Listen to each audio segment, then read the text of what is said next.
right, now we get to the tough stuff. I'll be the a-hole to get things going here. Tom, does Mike Vrabel have an issue as the head coach of the Patriots within his job and his organization based on the photos and the report from the New York Post? Just taking it on face value, if you're a player in the locker room, and Ted can speak to this and I'm sure has, there's different segments. Some people are going to greet whatever explanation that he had with skepticism, and thereby it might make it more difficult for his messaging about putting family first or anything else difficult. Other people will certainly take it at face value and say, seems plausible to me, and move on. And then there'll be a segment that says, not my problem, not my business. I got enough to worry about on my own. I just have to go cover this kick or, process what this offense is trying to do to me. So I think it'll be all different within the locker room, different reactions. But it's certainly, Mike talked about protecting the football team and minimizing distractions, and this is certainly a distraction that it has grown into. So, Tom, I enjoyed the latest Patriots Talk podcast with Albert Breer. Feel like I gleaned an awful lot about the offseason and the Patriots' plans. Thank you, bud. Always a pleasure.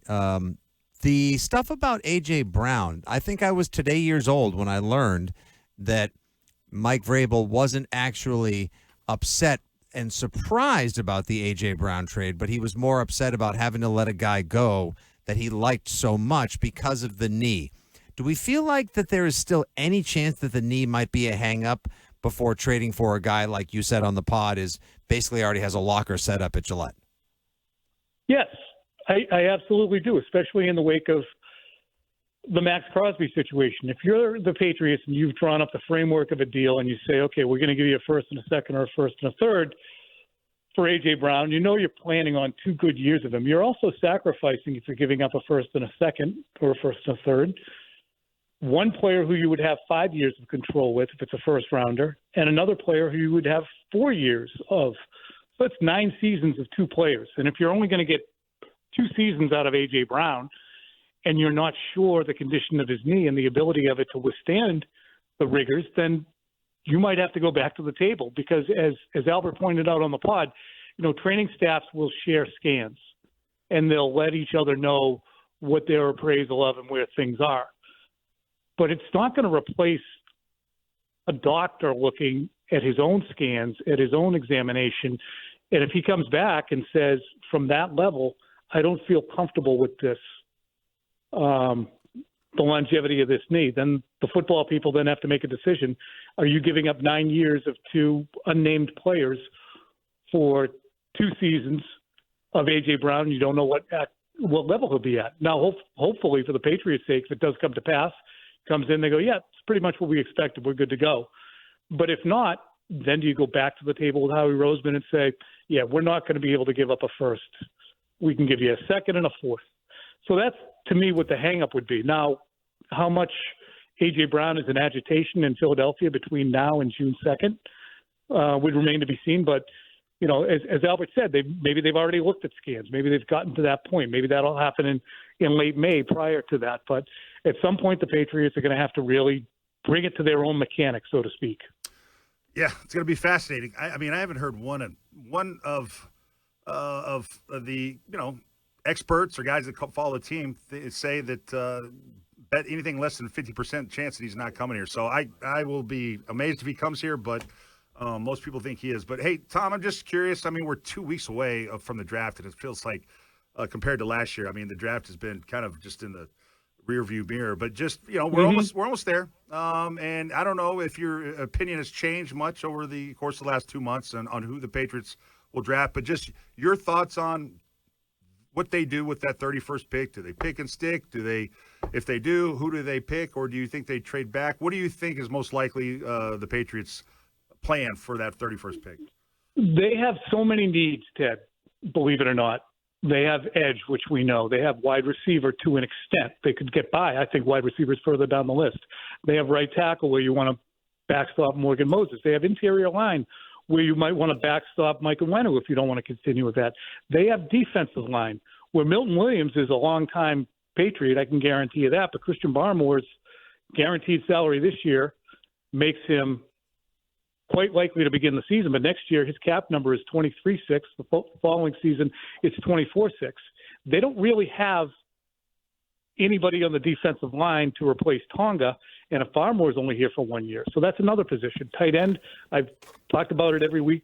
We have a chance to for 2 years straight. That's another position. So I think that you want to stick at 31 and take whichever player at those positions is the best fit for you.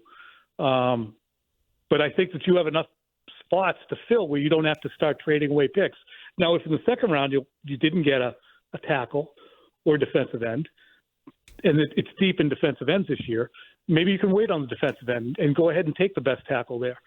But they have enough needs where this is an important draft for them, in my estimation, to not only for frontline guys, but for depth or at positions where guys have to apprentice to overtake, for instance, an Uwenu or a Barmore. Tom Curran, NBC Sports Boston, here with us on WEEI Afternoons. Tom, Ted just kind of alluded to it, and I don't know if it's just because we went from having top 5 picks a couple years in a row to picking 31st, but I am as distant from this NFL draft as I've ever been in my life. And is that a Boston thing? Is this not a sexy draft? Is it lacking? I mean, I know a quarterback's going to go number 1 overall, but even that guy, some people have doubts about. What do you think about the general buzz of this draft? Is it kind of a downer year? Yeah, no, I agree with you. I think locally, for the reason that you mentioned, 2021, Patriots needed a quarterback, so we were all in on that, and they took one at 15. So there was scrutiny that we devoted to that. 2022, was that no, that was Cole Strange at 29. So we didn't talk a lot about, we weren't over the moon about that draft. It was Cole Strange and Trent McDuffie. Probably should have taken Trent McDuffie. Yep. The next year was, rebounding from a bad 2022, and they went and took Christian Gonzalez, which was drafted at 17, and then they were at 3 and 4. So when you're in the top 20, there's going to be a lot more conversation. I think there's a presumption and perception because of where the Patriots got to that they're kind of all set, and they're just burnishing the roster and filling it out. I don't think that's the case. I think they have many more needs on the front line than we're really giving it credit to. I think the secondary is all set. I think quarterback's all set.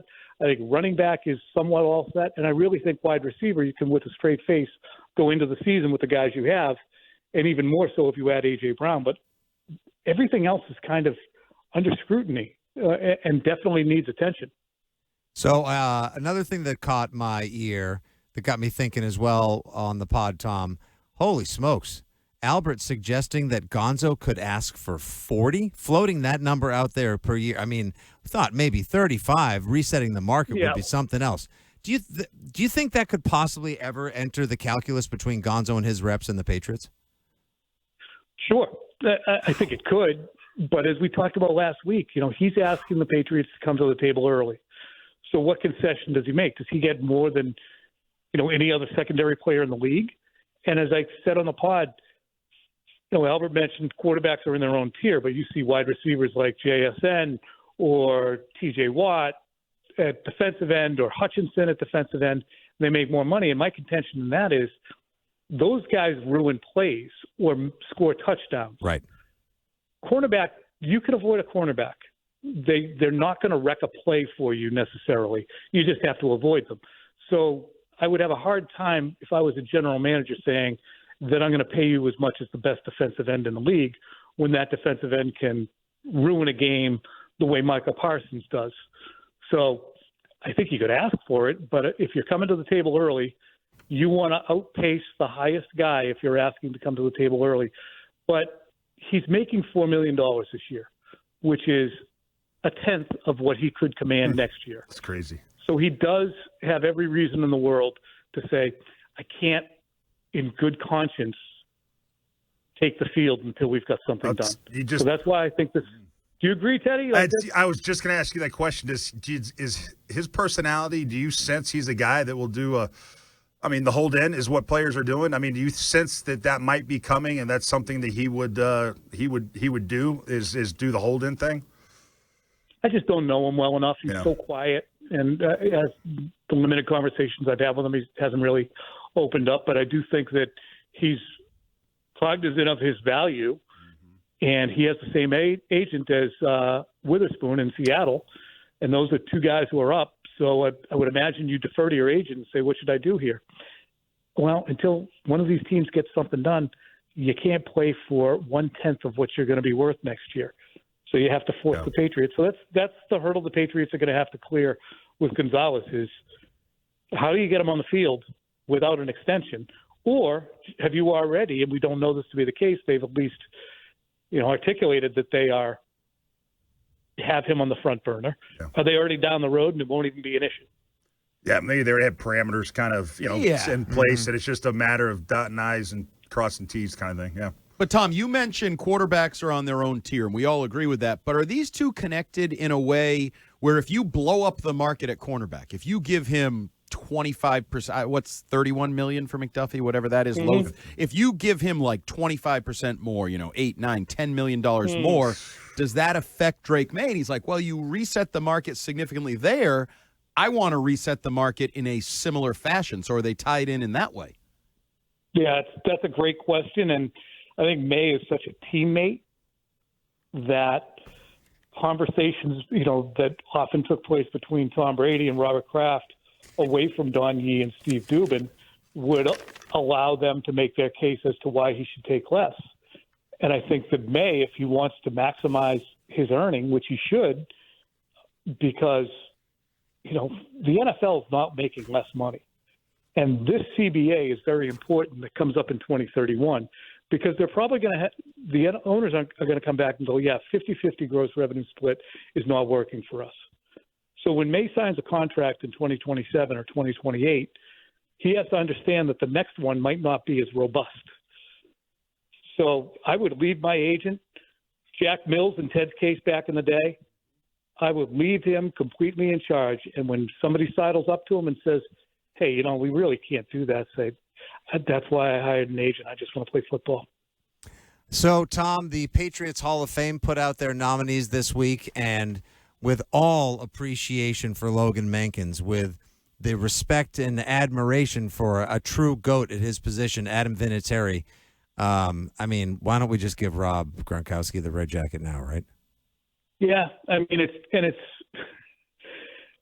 would say it's a source of embarrassment.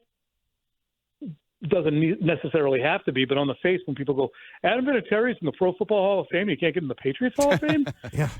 And I understand the disconnect, and the disconnect is that there's one guy who gets in each year, and that the fans vote on it. And last year, when we went through the process of nominating people, I said Julian Edelman has to be nominated, and it was expressed that, well, fans who don't appreciate what Adam Vinatieri did are just going to vote for Edelman.